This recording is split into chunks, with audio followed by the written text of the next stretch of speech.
Hello ವೀಕ್ಷಕರೇ, ನಿಮ್ಮ ಮಂಜು ಬಿದ್ರೆ ಯೂಟ್ಯೂಬ್ ಚಾನಲ್ಗೆ ಸ್ವಾಗತ. ನಾನು ಇವತ್ತು ಸಿಂಪಲ್ ಆಗಿ ಮನೆಯಲ್ಲಿ ಆಲೂಬತ್ತನ್ನು ಮಾಡ್ತಾ ಇದ್ದೀನಿ. ಯಾವ ರೀತಿ ಆಲೂಬತ್ತನ್ನು ಮಾಡ್ತಾ ಇದ್ದೀನಿ ಅಂತ ತೋರಿಸ್ಕೊಡ್ತೀನಿ, ಬನ್ನಿ. ಮೊದಲಿಗೆ ನಾನು 4ರಿಂದ 5 ಆಲೂಗಡ್ಡೆಯನ್ನು ತಗೊಂಡು ಆಲೂಗಡ್ಡೆ ಮೇಲಿಂದ ಸಿಪ್ಪೆಯನ್ನು ತೆಗಿತಾ ಇದ್ದೀನಿ. ಆಲೂಗಡ್ಡೆಯನ್ನು ಚಿಕ್ಕ ಚಿಕ್ಕದಾಗಿ ಕಟ್ ಮಾಡಿಕೊಂಡು ಆಮೇಲೆ ಮೀಡಿಯಮ್ ಸೈಜ್ ಈರುಳ್ಳಿಯನ್ನು ತಗೊಂಡು ಚಿಕ್ಕ ಚಿಕ್ಕದಾಗಿ ಕಟ್ ಮಾಡಿಕೊಂಡು ಒಂದು ಪ್ಲೇಟ್ನಲ್ಲಿ ಹಾಕೋತಾ ಇದ್ದೀನಿ. ಒಂದು ಮೆಣಸಿನಕಾಯಲ್ಲಿ 4 ಭಾಗವನ್ನು ಮಾಡಿಕೊಂಡು ಇಟ್ಕೋತಾ ಇದ್ದೀನಿ. ಕರಿಬೇವು ಸೊಪ್ಪನ್ನು ಕೂಡ ನಾನು ತೆಗೆದಿಟ್ಕೊಂಡಿದ್ದೀನಿ. ಇವಾಗ ನಾನು ಒಗ್ಗರಣೆಯನ್ನು ಹಾಕೊಳ್ತಾ ಇದ್ದೀನಿ. ಒಗ್ಗರಣೆಗೆ 4ರಿಂದ ಇಲ್ಲ ಅಂದರೆ 4.5 ಟೇಬಲ್ ಸ್ಪೂನ್ ನೀವು ಎಣ್ಣೆಯನ್ನು ಹಾಕ್ಕೊಳ್ಬೇಕು. ಎಣ್ಣೆ ಹಾಕಿದಾದಮೇಲೆ ಎಣ್ಣೆಯನ್ನು ಬಿಸಿ ಆಗೋದಕ್ಕೆ ಬಿಡಬೇಕು. ಎಣ್ಣೆ ಬಿಸಿ ಆದಮೇಲೆ ಸ್ವಲ್ಪ ನಾನು ಇವಾಗ ಸಾಸಿವೆ, ಜೀರಿಗೆ ಹಾಕೋತಾ ಇದ್ದೀನಿ. ನಾನು ಯಾವುದೇ ರೀತಿ ಮಸಾಲ ಪದಾರ್ಥಗಳನ್ನು ಬಳಸ್ತಾ ಇಲ್ಲ.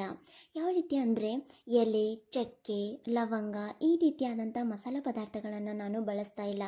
ತುಂಬ ಸಿಂಪಲ್ಲಾಗಿ ಆಲೂಬತ್ತನ್ನು ಮಾಡ್ತಾಯಿದ್ದೀನಿ. ಈರುಳ್ಳಿಯನ್ನು ಒಗ್ಗರಣೆಯಲ್ಲಿ ಹಾಕ್ಕೊಂಡು ಕೆಂಪದಾದಮೇಲೆ ಒಂದು ಪ್ಲೇಟಲ್ಲಿ ನೀವು ತೆಗೆದಿಟ್ಕೊಳ್ಬೇಕು. ಆಮೇಲೆ ಆಲೂಗಡ್ಡೆಯನ್ನು ಫ್ರೈ ಆಗೋದಕ್ಕೆ ಬಿಡಬೇಕು. ಆಲೂಗಡ್ಡೆಯನ್ನು ಫ್ರೈ ಮಾಡಿಕೊಂಡು ಕೇವಲ ನಾನು ಆಲೂಗಡ್ಡೆಯನ್ನು ಯೂಸ್ ಮಾಡಿಕೊಂಡು ಆಲೂಬತ್ತನ್ನು ಮಾಡ್ತಾಯಿದ್ದೀನಿ.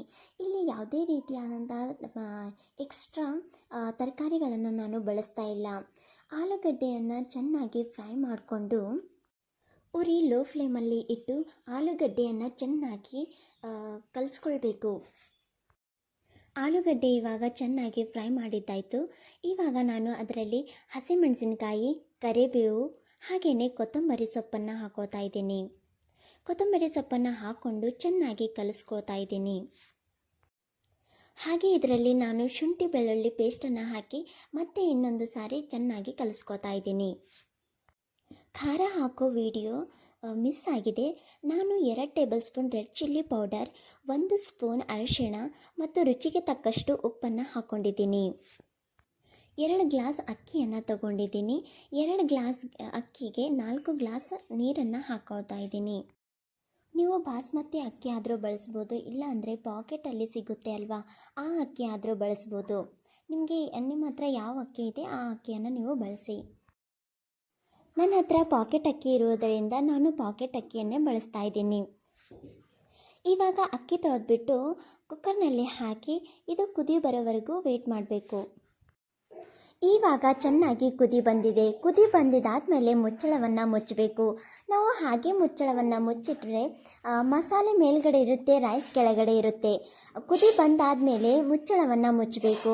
ಅಂದರೆ ಚೆನ್ನಾಗಿ ಈ ರೀತಿ ಅನ್ನಕ್ಕೆ ಮಸಾಲವನ್ನು ಅಂಟ್ಕೊಳ್ಳುತ್ತೆ ಮತ್ತು ಸ್ಪೈಸಿಯಾಗಿ ತುಂಬ ಸಖತ್ತಾಗಿ ಆಲೂಬತ್ತನ್ನು ರೆಡಿಯಾಗುತ್ತೆ. ನೀವು ಕೂಡ ನಿಮ್ಮ ಮನೆಯಲ್ಲಿ ಈ ರೆಸಿಪಿ ಟ್ರೈ ಮಾಡಿ ಟೇಸ್ಟ್ ಹೇಗಿದೆ ಅಂತ ಕಮೆಂಟ್ ಮೂಲಕ ತಿಳಿಸಿ. Thank you.